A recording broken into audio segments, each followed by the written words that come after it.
il y a eu ci, il y a eu ci, ça. C'est très rare en réalité. Donc, nous devons viser en fait ces objectifs. Ces objectifs. Donc, les acteurs politiques, chaque acteur politique, chaque leader politique doit en réalité se remettre en cause et pour qu'ensemble, il y ait des solutions qui soient appliquées pour que le degré de confiance quitte 27% et aille au moins à 50%. À 50-60%.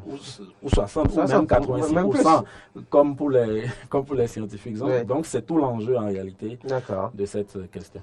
Il se pose donc, enfin, à mon sens, la question de la forme de démocratie à pratiquer, à adopter, donc à l'échelle peut-être planétaire pour corriger un peu le tir.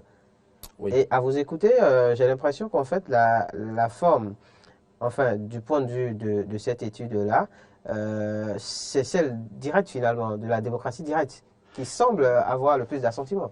Oui, comme je l'ai dit tout à l'heure, d'abord c'est la démocratie représentative. Représentative. À 81%. La forme directe à 70%. C'est vrai que les deux ne sont pas loin. Mais il faut dire que beaucoup de citoyens dans l'opinion publique internationale ne maîtrisent pas les fondements de la démocratie directe. Parce qu'aujourd'hui, sinon depuis plusieurs siècles, c'est la démocratie représentative que tout le monde connaît. Je pense que ça pourrait peut-être influencer ce pourcentage plus élevé connu au niveau de la démocratie représentative. Mais la démocratie représentative n'est pas mauvaise.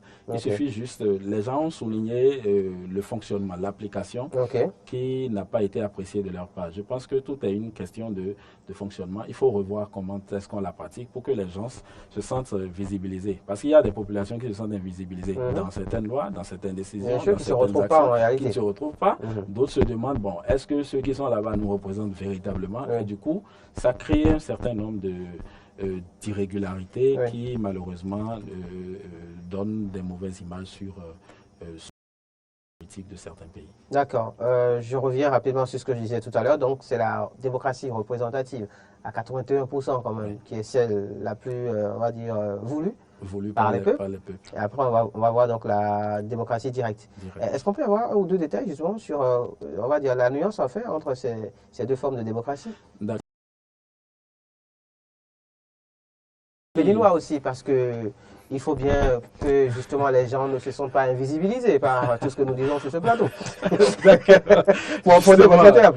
Justement, d'accord. Vous savez, la démocratie représentative, c'est la démocratie dans laquelle nous sommes, par exemple. Au Bénin, d'accord. Donc le peuple n'exprime pas son pouvoir directement. Son pouvoir. Il est représenté par... Le peuple délègue son pouvoir à l'Assemblée nationale, par exemple. À des mandataires. Par exemple, à l'Assemblée nationale, on donne nos pouvoirs. En tout cas, d'ici quelques mois, on va redonner nos pouvoirs à ceux qui vont nous représenter à l'Assemblée nationale. Par rapport aussi aux dirigeants politiques au sommet de l'État, le peuple n'exerce pas directement son pouvoir. Donc, par exemple, depuis 2016, nous avons donné notre pouvoir à Patrice Talon, qui exerce le pouvoir pour nous. Vous voyez un peu, donc c'est ça en réalité la démocratie représentative. Et elle est partagée un peu partout dans le monde. En Afrique, même aux États-Unis, c'est la démocratie représentative. Mais vous savez, dans certains pays, il y a quelques petites nuances. Bon, chacun l'adapte un peu à ses réalités. Maintenant, quand on vient au niveau de la démocratie directe, la forme directe, c'est cette forme directe-là dont Jean-Jacques Rousseau disait que c'est la démocratie qui répond, la forme de démocratie qui répond le mieux à